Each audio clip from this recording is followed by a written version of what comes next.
right, well, we're right here at 10 o'clock for our wonderful consumer event this morning. My name is Barbara Rosenberg. I'm the Senior Advisor for ElderWorks Educational Services. I wanted to remind everybody on our webinar this morning that this is being recorded and streaming to live on Facebook. So you can see this in perpetuity. You can go back and go to the ElderWorks website or onto Facebook at ElderWorks, ELDERWERKS, and revisit this or take photographs of the slides. My name is Barbara Rosenberg. Again, I'm a senior advisor. ElderWorks is a not-for-profit 501c3, and we assist seniors and their families with senior living solutions and home care solutions and anything else under the sun regarding resources for seniors. You can see our new directory. It is published online on our website at elderworks.org under resources, and you'll see the senior directory. The paper copies will be coming out toward the end of the month. Please look for various parties we're going to be having throughout the community, including a big one at ElderWorks. We do not know the date quite yet. It's been a paper shortage, in case anybody did not know that. So the directory has come out a little bit later than we had planned. I wanted to introduce our friends today from Shire Law Group, Alan Press and Caren Naidoff. And over the last bunch of years, Shire Law and Alan and Caren have really helped ElderWorks with so much education to our consumers and our professionals regarding the law and elder law and things that are important. So I will go ahead and turn our webinar over to you. Thank you for being here together and sharing a computer. Thanks so much, Barbara. We appreciate it. I'm Caren Naidoff. And I'm Alan Press, and Caren and I are partners at Shire Law Group in Lincolnshire, Illinois. And we're very pleased today to be here to present Finance Frenzy, Estate Planning for Senior Priorities. So we have done this presentation before, and it seems to be very well received. So we're very excited to bring this material to you. If you have any questions, I think you can pop them into the chat or the Q&A. And then we can certainly make sure that we get your questions answered. If for some reason we don't address your question during the presentation, we'll go ahead and wait till the end, and Caren and I will be happy to stay on as long as it takes in order to make sure that all of the questions get answered. So. All right. And with that, let's get started. And like Alan said, any questions along the way, we like getting questions, so feel free to drop them in that chat box.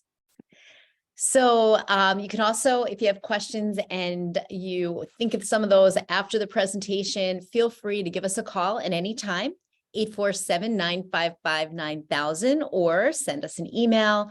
You can send it to Caren with a C, C-A-R-E-N, at shirelawgroup.com, and Alan, A-L-A-N, at shirelawgroup.com. So what we're going to be talking about this morning are money personalities, money partnering. We can talk a little bit about what a money manager is, speak a little bit about money envy, and spend some time talking about money priorities for seniors and also planning for seniors. An individual's way of thinking about money is shaped by how we were raised, our education, and our experiences. And there are 5 types of money personalities. We're going to go over all of those types. I'm going to start out with the first type, which is the money hoarder. And this is somebody, while others see money as a means of saving things, a hoarder or buying things, a hoarder sees it as a means to obtain security. So no matter how much money a hoarder has, they're always going to fear that one false move or unexpected disaster might make them poor. And here you see a nice little graphic of BYOP, which is bring your own popcorn. If you go to a movie and that money hoarder might be like, okay, I'm just going to bring my own popcorn just to avoid having to pay for that popcorn. So again, no matter how much money a hoarder might have, they're going to have that fear of losing all their money and becoming poor at some point. The second type of personality is a money spender. So the money spender enjoys spending money and gets immediate pleasure from buying themselves goods and services. So they might spend most or all of their money rather than saving it. And here you see in that graphic, somebody who obviously likes to spend money on pocketbooks or purses, and we can see them piled up here. And then we have the avoider. So the avoider is not comfortable with money. They might not even know how much money is in their bank account. They don't stay informed about their money. They just don't want to talk about it or discuss it. They're just going to avoid it. And the fourth type of money personality is the money monk. The money monk feels that the desire for money chips away at people's moral values. They identify with people of modest means rather than those who might amass some wealth. And finally, we have that amasser. That's the final money personality, that fifth type of personality. The amasser is happiest when they have a large amount of money at their disposal to spend, to save, or maybe to invest. So the lack of money may lead to feelings of failure. So you can see we have lots of different personalities here. So how do you avoid differences in money personalities so you can work together with different people who have different views of money based on their education and their experiences? So it's important that you understand one another's money personalities. So those 5 different personalities, having an idea of what those are. And then you want to set concrete, unified financial goals. So if you're in a family with different money personalities, you want to make sure that you're on the same page in terms of your financial goals. And settle expectations about how to handle finances up front. So those conversations that might be a little bit uncomfortable are ones that are very important. You want to sit down and plan out what your needs are. So literally with a piece of paper, just sit down, plan all those things that you may need. And you also want to, on that piece of paper, plan out what your priorities are for those needs. What are the most important ones? What comes to the top? What can go in the middle? What gets placed at the bottom of those priorities with those needs? And then, importantly, you want to reach an agreement with all the people that are involved in planning for finances for you, how to prioritize so all your financial goals are going to be met. And we're going to talk about that a little bit more this morning. So first, we talked a little bit about money partnering. So what does that mean? It means understanding one another's money personalities and understanding that finances often create struggles over power and control. So it's very important to have transparency as to your available funds. That's where you start. And then you have to be in unison as to your priorities that you have written down. And then put together what funds are necessary and essential to meet those priorities. This is how you begin the money partnering, despite having different money personalities. So one way to accomplish this is to decide who's going to be your money manager. Someone needs to be appointed the money manager. So you want to be realistic and in agreement as to who that person should be. The money manager has to be able to manage all these differences in money personalities so they can meet those common prioritized goals that you've been writing down and that you know you're working towards. There has to importantly be a clear understanding of your net worth, what your budget is, and what your investments are to help ensure that whatever funds you have allotted for priorities are going to be realistic. And that money manager needs to help with that. And then the money manager has to be able to reshuffle finances to accomplish whatever your goals might be. So you might have think of them as a family CFO, for example. Sometimes it's best to have an outside money manager. So someone might need to appoint somebody who's outside of the family because inside family members won't serve best in that position. And any outside money manager that you decide to bring into the mix has to have a clear understanding, again, of your net worth, of your budget, of your investments, because they need to help ensure that the funds you have allotted for your priorities are realistic. Again, they have to be able to reshuffle finances to accomplish whatever your unique goals are. And they need to be objective. So that piece of it, that objectivity, might necessitate having an outside money manager. And that outside money manager might be a professional financial advisor or maybe a certified financial planner. So those are two places that you can reach out if you feel like an outside money manager is going to be best for your particular unique situation.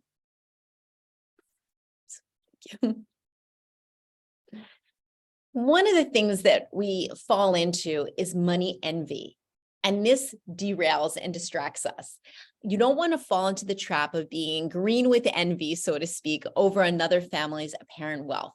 Your finances are what matters most, and getting them in order is going to give you the confidence in the way you're respecting your unique financial profile with your unique goals, with whatever your situation might be financially. So when we talk about money personalities and money priorities for seniors, we want to especially pay attention to the fact that every stage of life requires an authentic look at your finances. Determine what your present priorities need to be, and then determine what your future priorities need to be to the extent that you possibly can, right? Things happen that we don't necessarily plan for, but you can have some general ideas about what your future priorities might look like. And then this is how it all comes together. You have your money manager who's going to coordinate your finances with all of your priorities while managing all those differences in those 5 different money personalities to ensure that everyone is coming together and money partnering so you can achieve all the financial goals that are necessary to set all your money priorities and achieve all of your own personal unique senior planning, not only presently, but in the future. So what's senior planning all about? As seniors, it's essential to create this healthy balance, right, between enjoying your senior years and then savings, should you need some type of assistance with activities of daily living. So if you have not planned for disability, now is the time. Planning in advance is going to provide a huge savings, and importantly, it's going to give you peace of mind in comparison to being in a reactive mode for a crisis that might appear. And we do a lot of crisis planning, and we can tell you unconditionally that it is better to plan ahead, just in case something might happen in the future as you're creating that balance.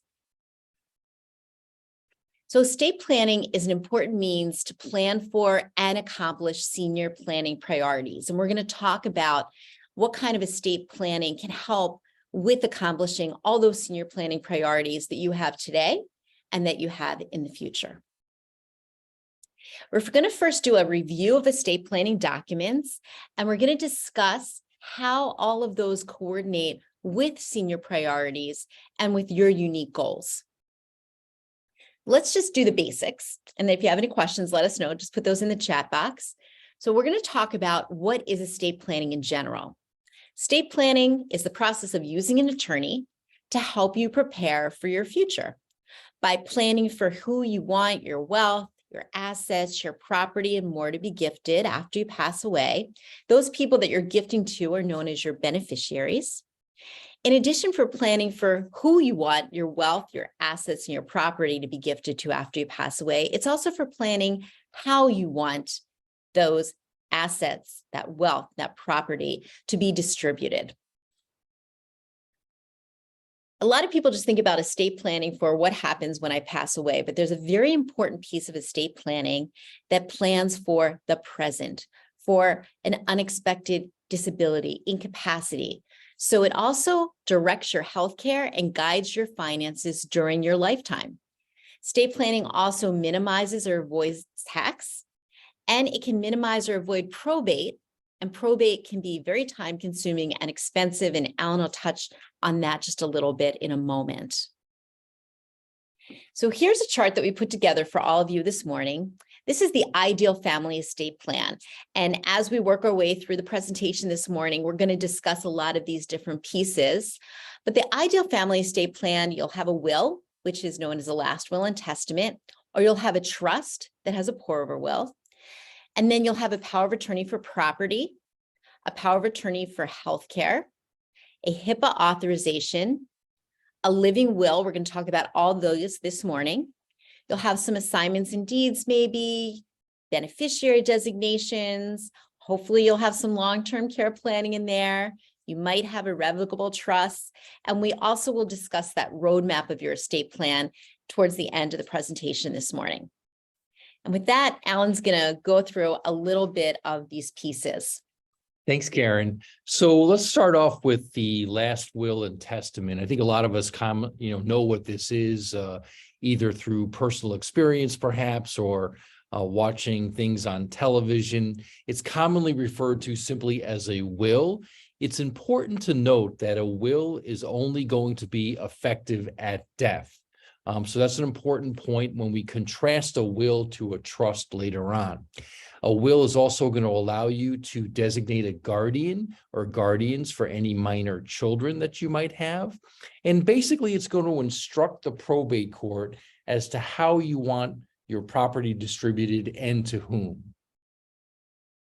What is probate? So we've mentioned that term. Let's just take a quick look at that. Probate is a legal proceeding. So generally it's used as a clearinghouse for somebody's estate. So if I pass away and I owe a creditor $10,000, that creditor probably wants to receive their money prior to my estate being distributed out to my family, let's say. So there has to be a legal process for that creditor to bring the claim against the estate. So that's primarily what probate is for. It's also used to administer anything else that might have to do with somebody's estate, and to make sure that if there is a will, it's going to be followed and things are going to be distributed in accordance with the will. And if there's no will, there's an Illinois statute for intestacy. The court will make sure that that's going to be followed, and any interested parties, like heirs, legatee, well, there would be heirs, they would be notified and would receive their share. So, and we've also used the term estate. What does that mean? An estate is just a legal entity that's created at the time of your death to hold any assets that you may own in your name when you pass away. So when is probate necessary? There's a common misconception that if you have a will, you're going to avoid probate. A will in and of itself does not avoid probate. Probate is going to be necessary if you have assets in your own name that are not held jointly or don't have beneficiary designations, and the aggregate amount of those assets is going to exceed $100,000 in Illinois, then you might be looking at a probate proceeding. When is probate not necessary? That's whenever you have assets that are not subject to probate. And this would be something held jointly. So if I have a joint account with my spouse, if I pass away, my spouse becomes the automatic owner of that account without probate because it's a joint account. Same thing for anything that might have a beneficiary designation. If there's a life insurance policy on my life, and I have my spouse listed as my beneficiary for that life insurance policy, that doesn't need to go through probate when I pass away if my wife survives me, because she would be able to file a claim with the insurance company. And my agreement with the insurance company when I bought the policy is that they're going to go ahead and pay the beneficiary according to my direction. So that would avoid probate as well.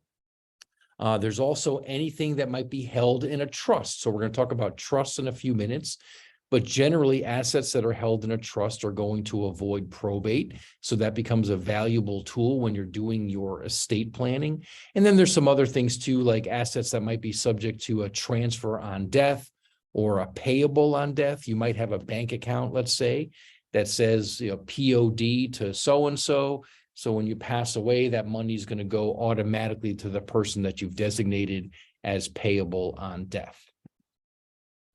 So when probate is not necessary, but there's probate assets. So let's say we're under that $100,000 mark.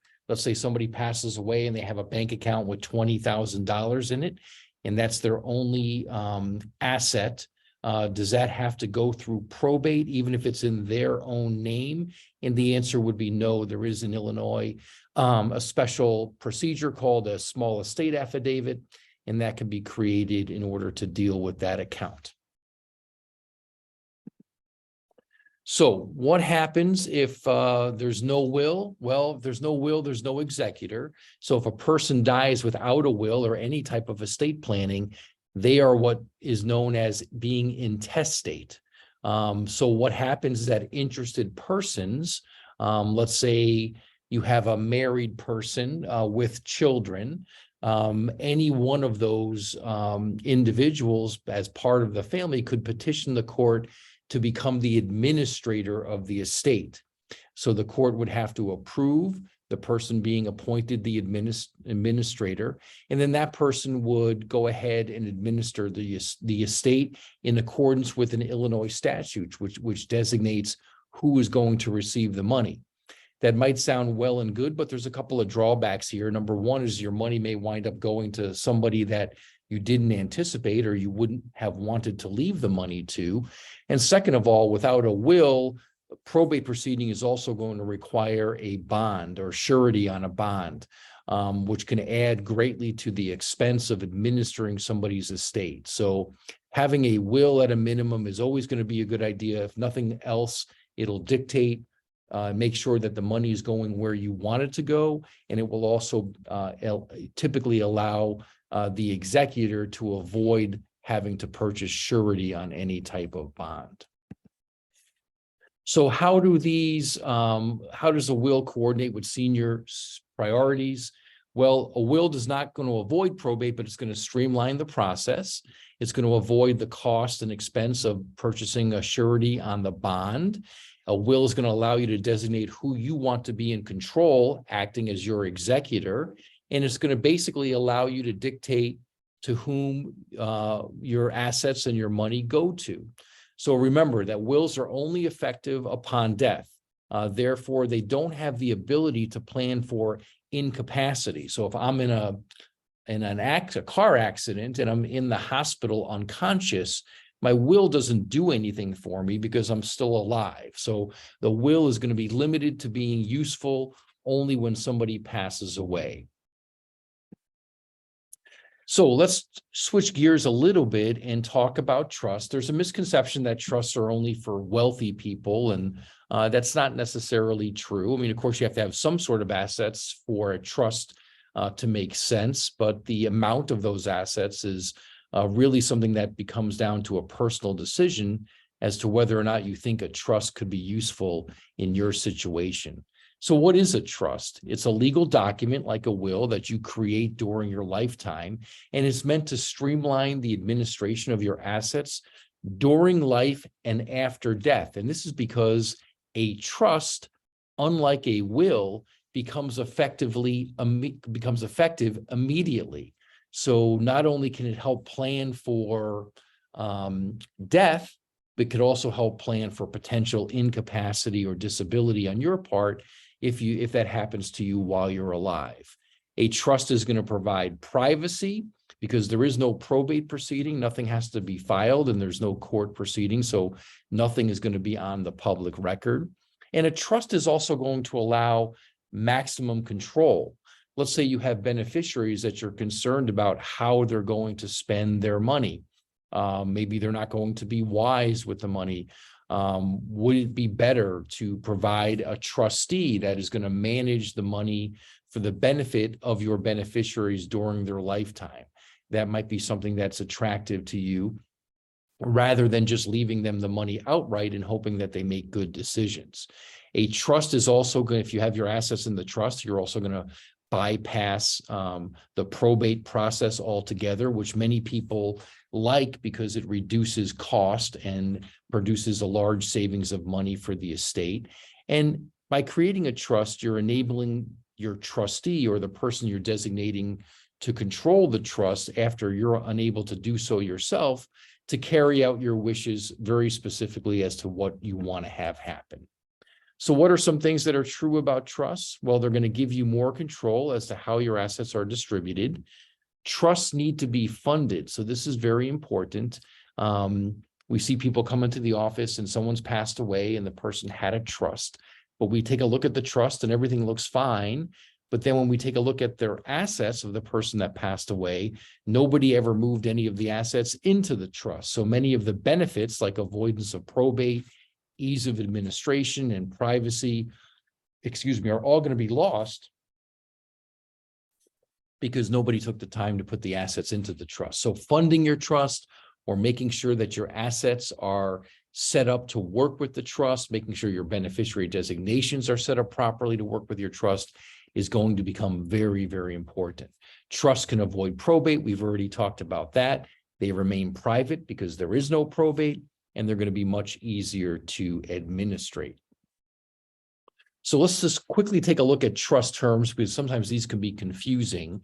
A settlor, a grantor, or a trust maker is a person who creates the trust. So if I create a trust for myself, I'm the settlor or the grantor or the trust maker. In our office, we use the word grantor. We just like that one the best. It seems to be the easiest. And then what's the trustee?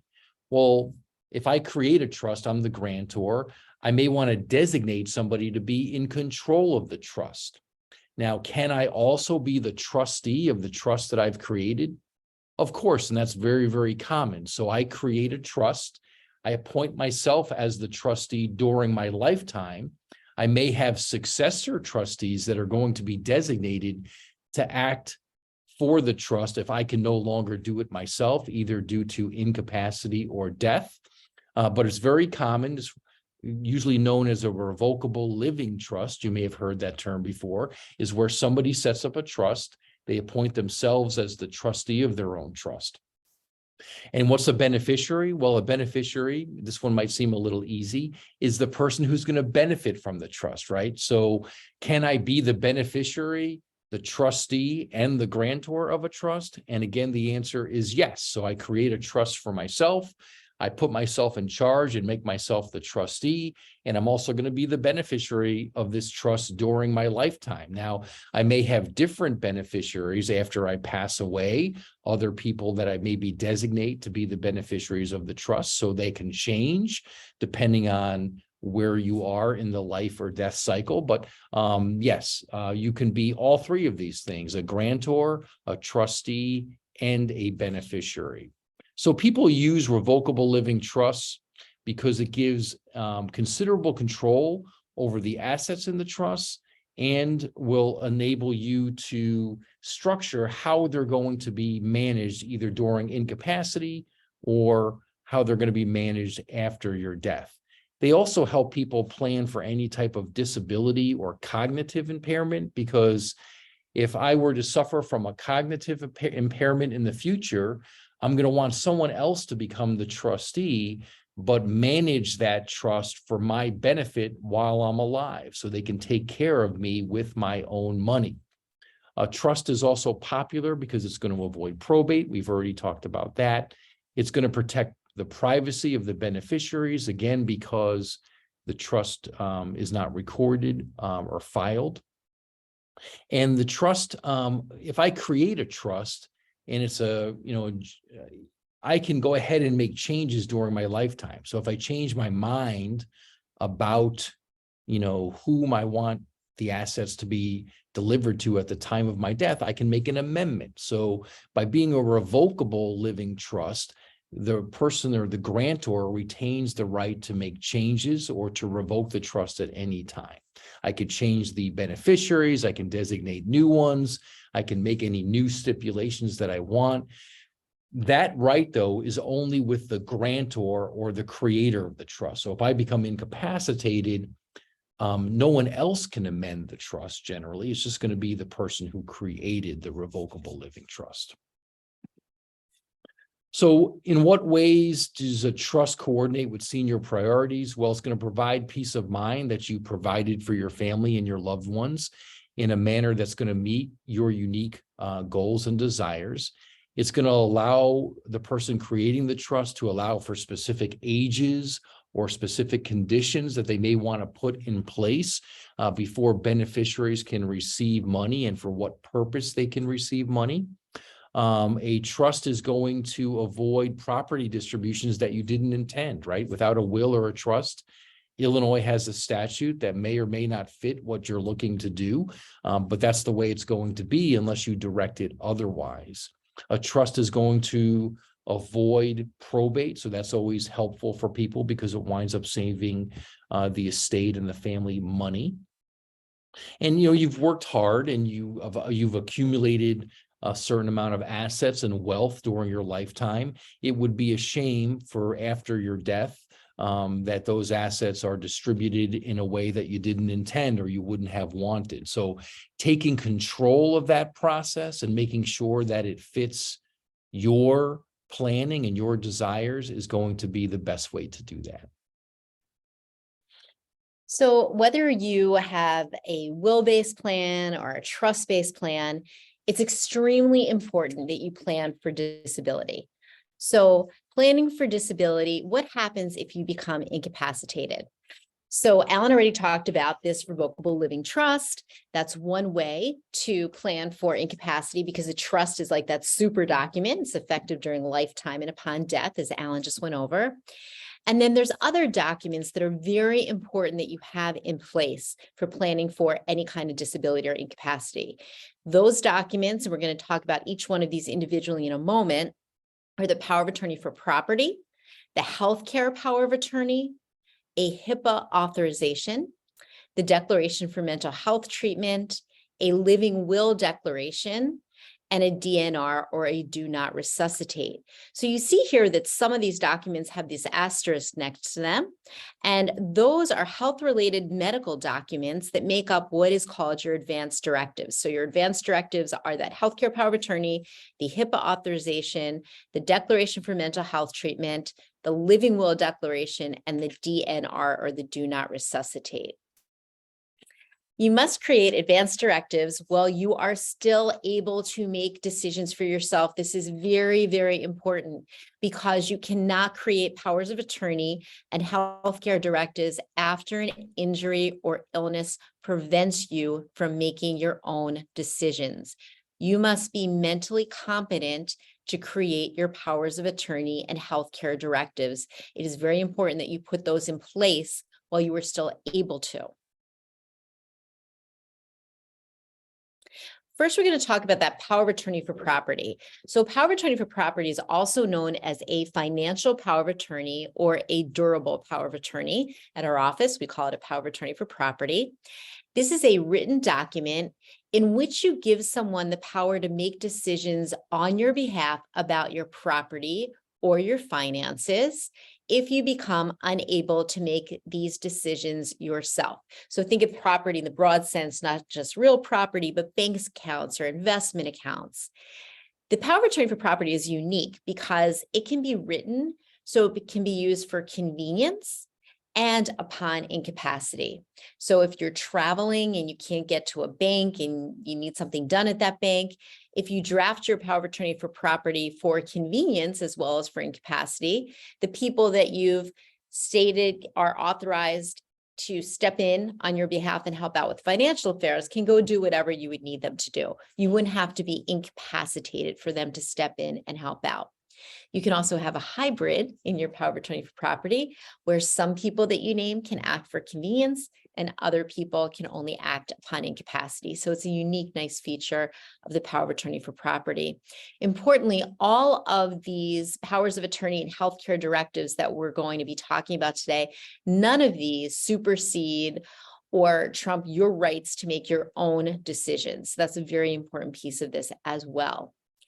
In Illinois, if you do not list specific powers that the people that you're naming can step in and help out with, they might have a hard time doing that. So it's extremely important that your powers of attorney for property are loaded with additional powers. So when we do these powers of attorney for property for our clients, they are pages and pages of additional powers. You can get these documents offline on the internet. They have statutory forms on there. but the powers are limited. So you want to ensure that you have extra powers in your power of attorney for property. For example, we had somebody who walked into our office. They were trying to help out a loved one and enter into a caregiver agreement. But because they had a power of attorney for property that didn't list that specific power, they were having a difficult time doing that. And now the individual that they're trying to help out doesn't have the mental capacity to be able to sign a new power of attorney for property. So the additional powers are extremely important that they are placed in your powers of attorney. Now we're going to switch over to medical. So power of attorney for property is financial. Now we're switching over to medical. So the first medical document is your healthcare power of attorney. This is also known as a medical power of attorney or a healthcare proxy. Again, it's Shire. We call it a healthcare power of attorney. This is a written document in which you give someone the power to make decisions about your healthcare on your behalf if you become unable to make your own decisions or communicate decisions on your own. So in Illinois, you can only list one agent or one person who can step in at a time and help out with making those medical decisions. If you cannot make your own, it doesn't mean that all the people you list can't speak to one another, but you list them in the order you would like them to make decisions. Who would be first? If they're not available, who would be second? And the healthcare power of attorney gives you some options for making some decisions and giving some direction to those people about how you feel about things like life-sustaining treatment. The HIPAA authorization, and we're sure that you have filled out HIPAA authorizations before when you go to your doctor's office and they ask you to fill out that HIPAA authorization. So your doctor's able to speak with whoever you might authorize them to do so. HIPAA is the Health Insurance Portability and Accountability Act. It is a written document that allows healthcare providers to release and share medical information with people you designate to receive this information on your behalf. So in HIPAA, in that first paragraph, you can list all the people that are authorized recipients, and you can list as many people as you want. There's no order there. So anybody you list has the same right to call up that hospital and get information about what's going on. And you might say, my doctor already has this information, or hospitals I've been in already have this information. What happens if you end up in a hospital you've never been in before? And at the time that you enter, you're unable to say, hey, please, if these people call, let them know what's going on. That's okay with me. Or you're unable to fill out any of their forms. This HIPAA authorization becomes very important at that point. I can tell you from personal experience, I've had to use this. My son, he's fine now, but he was in a hospital. And when I called up to see how things were, they wouldn't even tell me if he was admitted until I sent them this HIPAA authorization. When we do these HIPAA authorizations and these medical directives and powers of attorney for our clients, we always give them electronic copies. Electronic copies are just as good as the originals. We always recommend that you have electronic copies of these because when you need them, you are going to want them to send them off quickly to wherever they need to get to. The next medical related document, healthcare directive, is a living will declaration. And this gets confused often with your last will and testament, which Alan spoke about, because it has will in its title. Sometimes it's confused with a trust because some people refer to a trust as a living trust. This is actually a healthcare directive that states your wishes regarding life support in the event you are in a persistent vegetative state or irreversible coma and cannot communicate your wishes. If you agree with what the living will declaration says, you can put this in place and then have that part of your healthcare directives. Basically says if at any time you have an incurable or irreversible injury or disease that you want to be able to die naturally. And then the next document we wanted to talk about this morning with you is the DNR, do not resuscitate. There is a lot of confusion with the DNR. The DNR is actually a medical document, a medical order that your doctor will sign. It has to be signed by your physician, which tells doctors not to restart your heart or breathing. Normally, doctors give CPR when you stop breathing or your heart stops. Typically, people who might want a DNR in place is somebody that's had several heart attacks, and if they have one more, they just do not want to be resuscitated, or somebody who is at the end stage of a terminal illness. But otherwise, you want to be extremely careful about putting a DNR in place, because it's basically a directive saying, do not start my breathing or my heart if that stops. So here are some ways where the powers of attorney and advanced directives coordinate with senior priorities. They allow you to appoint the agents that you want to step in on your behalf for your financial and medical affairs. If you don't have these in place, somebody might have to go to a court to petition the court to get a guardianship. That is time consuming. It is expensive. In the middle of a crisis, that's the last thing that anybody wants to be doing. It's relatively easy to put these documents in place, as well as your entire estate plan, and definitely planning ahead of time is going to be something that avoids a lot of distress. They provide direction as to life-sustaining treatment and other personal choices. They ensure that you provide specific powers for your agents, so they're not prevented from acting on your behalf in accordance with your wishes. You provide for gifting, for long-term care in there, some things that we do for our clients and that should be in there. You can decide who is authorized to get your protected health information through that HIPAA authorization, and it gives your agents decision-making ability while you still have the mental capacity to authorize those agent powers. Oh, sorry. Thanks, Caren. We're also going to talk a little bit now about planning for long-term care. And is this a family priority? And yes, it should be. So recent statistics say that 7 out of 10 people over the age of 65 are going to need some sort of long-term care at some point in their lives. So what is long-term care? Typically, you're going to need long-term care when you have problems with any of these activities of daily living. So this would be transferring, continence, toileting, bathing, dressing, or eating. So if you have any issues with any of these activities of daily living, you may need long-term care. Also, if you have a cognitive impairment like dementia or Alzheimer's, that's also going to typically require that at some point you're going to need long-term care. So where can you get long-term care? There's a couple of different options. You can have care at home. You could be in an assisted living facility, or you might be something in like a skilled nursing or nursing home facility or memory care unit, something along those lines.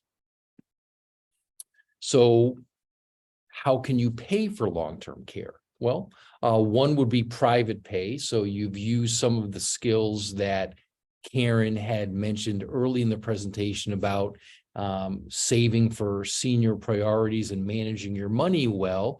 You may be in a position to private pay. This, of course, will give you the most options and an ability to be where you'd like to be, or where your family, would like to have you be residing in for the best care possible. You could also have long-term care insurance. There's a couple of different types of this. One would be the traditional long-term care insurance, where you're paying a monthly premium. And if you don't use it, if you get hit by a bus or something and you pass away and you're never in a long-term care facility, then the insurance just goes away. So it's a use it or lose it proposition.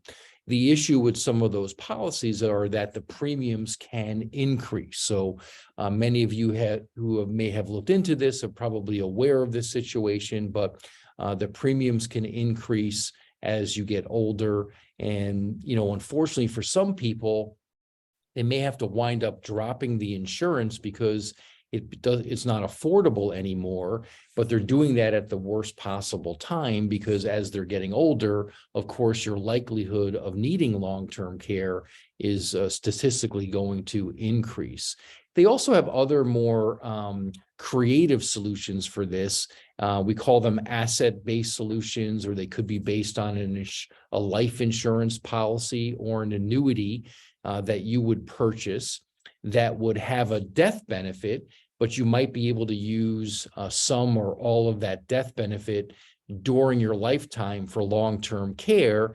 And then ultimately, when you pass away, there would be a dollar for dollar reduction, typically in the death benefit, to cover the amounts that you utilized during your lifetime for long-term care. Other ways to pay for long-term care would include Medicaid. And Medicaid, of course, is a social program provided through the government that helps indigent people or people with little to no assets pay for long-term care. And then you also have veterans benefits. So if you or your spouse served in the military and you had certain conditions met, you may be entitled to receive veterans benefits to help pay for long-term care as well. You may know this as aid and attendance. You may have heard that term before. So let's take a closer look at some of these. But first, we're going to give you a couple of statistics here from a 2021 Genworth study. And these are median costs in the Chicago area. So, of course, we've seen much higher than this as well. But in-home care, around $5,700 a month. Assisted living per person could be around $4,800 a month. Adult daycare, somewhere around $1,800 a month. And then if you're in a nursing home or skilled nursing facility or memory care, perhaps those prices are even higher, around $7,000 or $8,000 a month, depending on the type of the room or the actual facility. Most people, when they're doing estate planning, so they're creating a will or they're creating a trust and they're doing the powers of attorney, most people are ignoring this issue of potential long-term care. Everybody is focused on what happens when I die, where does my money go? But very little thought, or not as much thought as probably is needed, is going towards how are we going to plan for long-term care? What happens if I become incapacitated to the extent that I need long-term care? Is my estate plan set up to cover that? Will my family know what to do? Will they know what my wishes are? All of those things become important and become elements that you want to incorporate when you're doing planning. So really, to do any good estate plan, it has to incorporate long-term care planning as well. We do that even for our, younger clients. So if we have a young family come in and they're doing estate planning, we're still addressing some basic issues regarding long-term care, because typically the earlier you think about it or the earlier you start planning for it or saving for it, the better off you're going to be down the road. So let's take a look at Medicaid, because people have a lot of questions about that. This is different, of course, than Medicare, right? So Medicare is what everybody gets. It's a healthcare insurance that's provided through the payroll, deductions that you provided during your working life and throughout, that it's available for healthcare. Medicaid is for long-term care. It's long-term care insurance, and it can only be used in a skilled nursing facility. The facility has to be licensed through Medicaid to accept it. Typically, it's going to be a semi-private room with at least 2 residents per room. And the facilities will typically designate a certain number of beds that are going to be eligible for Medicaid. Now, nursing homes, as we saw on the chart before, are expensive. So we want to make sure that, when you're planning for this, that you're not going to deplete all of your funds or run out of your funds. But if you do, Medicaid is there as a backup, but Medicaid does not become available for somebody unless their assets are below $2,000. And then if you're married, the community spouse or the spouse of the person that needs to go into the facility can have more assets, but again, the numbers are not very high. And there are some exempt assets like a home and other things. So this becomes a little bit more of a complicated situation, one that would be worthy of discussion with your estate planning or elder law attorney to make sure that you're addressing these issues, and that if there are opportunities to do planning, perhaps to allow you to preserve some assets and still be eligible for Medicaid, those are things that you want to address with your estate planning attorney or elder law attorney sooner rather than later, because again, this is a situation where the earlier you do things, the better the result is going to be. There's also restrictions if you're on Medicaid regarding how much income you can earn. So again, this is meant to be a program for people that don't have the assets in order to pay for long-term care. There are opportunities here for people that have, some wealth and some assets, but maybe not enough to get them through their life expectancy. So does it make sense to do some planning to see if perhaps somebody can become eligible for Medicaid sooner and still preserve some of the assets that they may have? The answer is yes, those strategies are available. And again, you want to talk to a skilled elder law attorney or estate planning attorney to assist you with that. For VA benefits, there's certain requirements. If you're a wartime veteran and you're over the age of 65, you may be eligible to receive these benefits. The nice thing about the VA benefits and the aid and attendance is that they are going to be available even if somebody is only going to an assisted living facility as opposed to a full-fledged nursing home. So this becomes a very valuable benefit. Again, there's certain requirements. You have to have served during wartime. You have to have been at least anything other than dishonorably discharged. And for both Medicaid and VA benefits, there are look back rules, right? So they have rules in place that would prevent somebody from, the night before you had to go into a nursing home, you're gifting all of your assets to your family. So you have no assets and would qualify for Medicaid.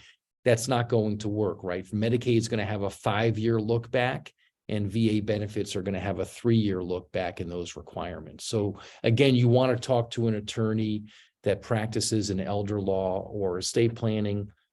Primarily elder law would be better typically, and make sure that any opportunities that you have in order to plan for these things is going to be explored.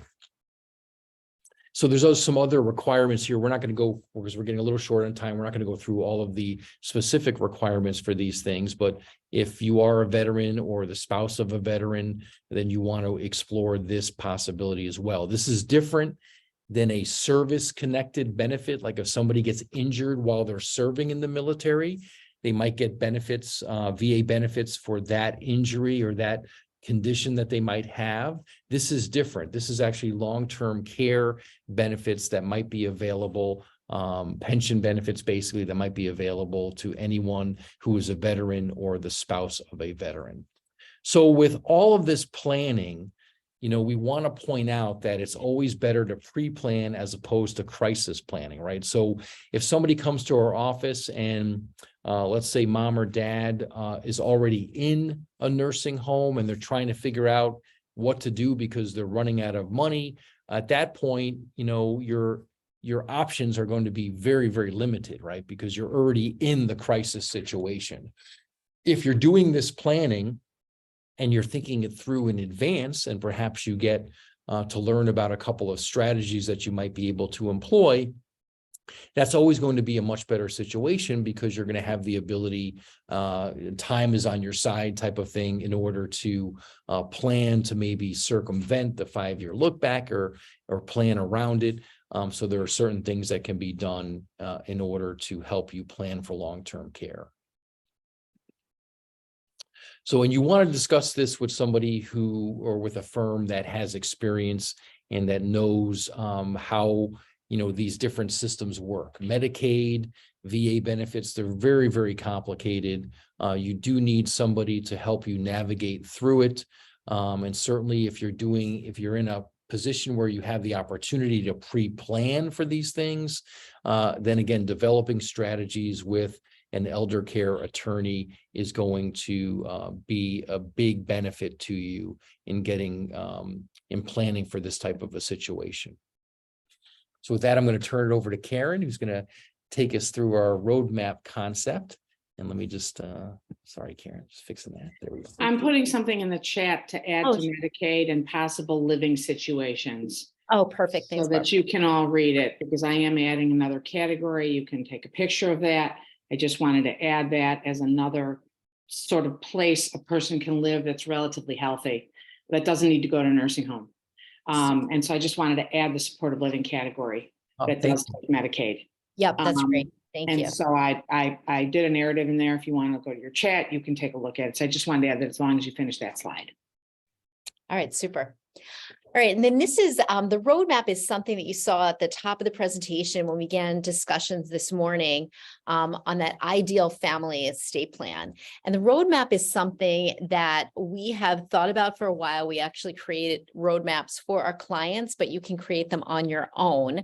So once you have documents together, you want to put a roadmap in place. So a roadmap is an informal letter or a document that's going to guide your family in understanding and executing your wishes and your goals and making sure that everything is carried out the way you want it to be.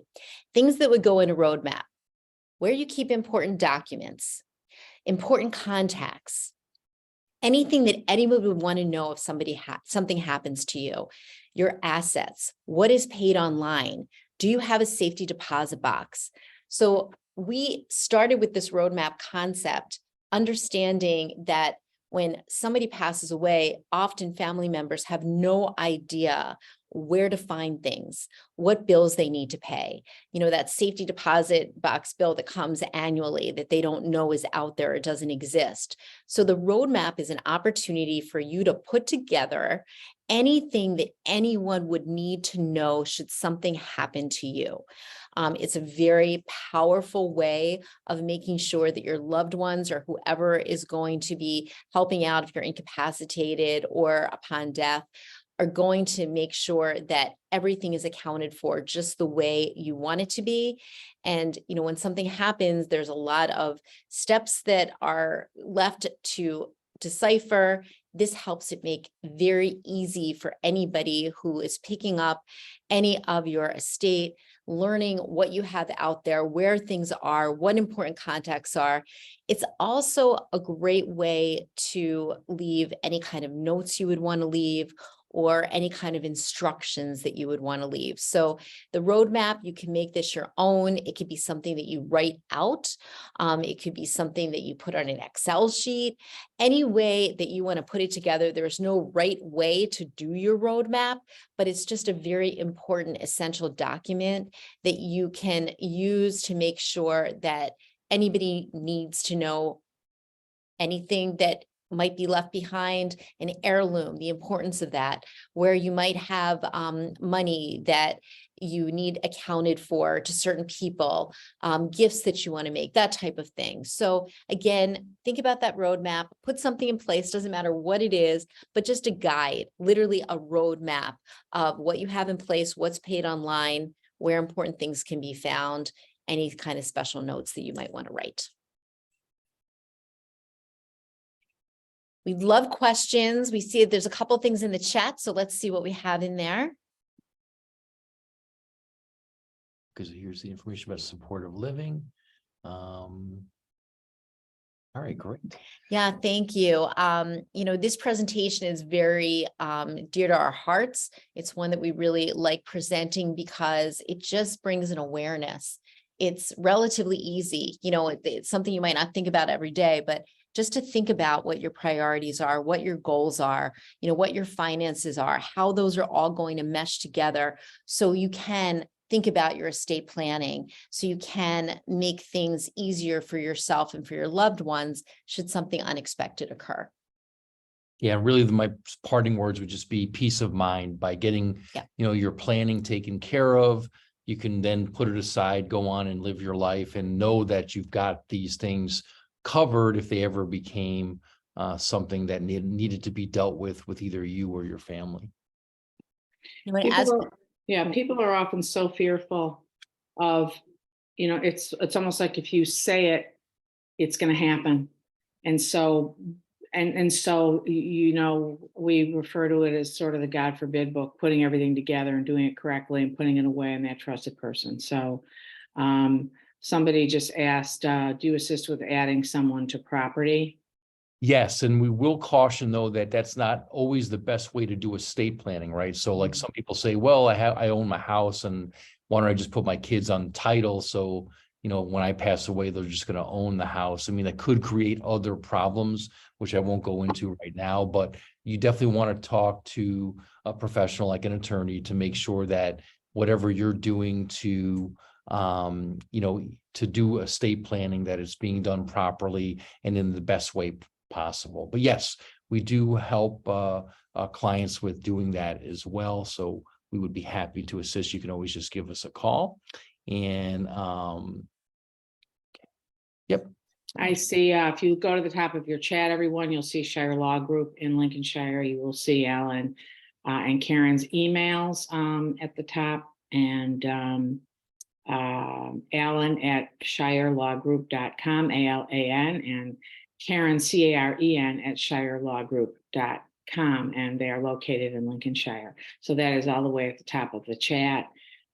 You can also always call ElderWorks at 847-462-0885 for any additional information. And you can screenshot this here that's got the address and emails. And roughly, just people don't always ask this question, they're afraid to or whatever, like, what is it, generally the powers of attorney for healthcare, property, will, trust, like, they're usually kind of done together. What is roughly a cost for the time it takes to create those?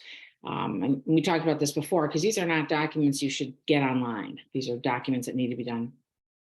Yeah, I mean, unfortunately, it's hard to give you an exact price. Like we don't, because what we do offer to people is a free consultation, because Right. everybody's situation is a little bit different.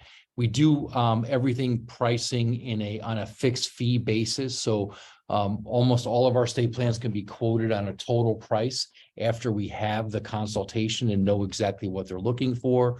But you're looking at things between, depending on how simple and things to go, but you're looking at probably a couple of $1,000s to get something like this done. Mm-hmm. Okay. Again, I saw somebody has their group that they were showing this to today. It's really wonderful. This will be, you can show it to anyone at any time, because it will remain on Facebook under ElderWorks, and you can see it. It is also put onto YouTube, so in perpetuity. Any other questions before we go? And I'd like to again thank you so much for always helping ElderWorks out and educating our consumers, and we trust you so much, and appreciate everything you are. Well, thanks Any for other having questions, everyone? Thanks, Okay, everybody. Thanks so much. Have a great day, Have a all. great day, everyone. Bye-bye. Take care.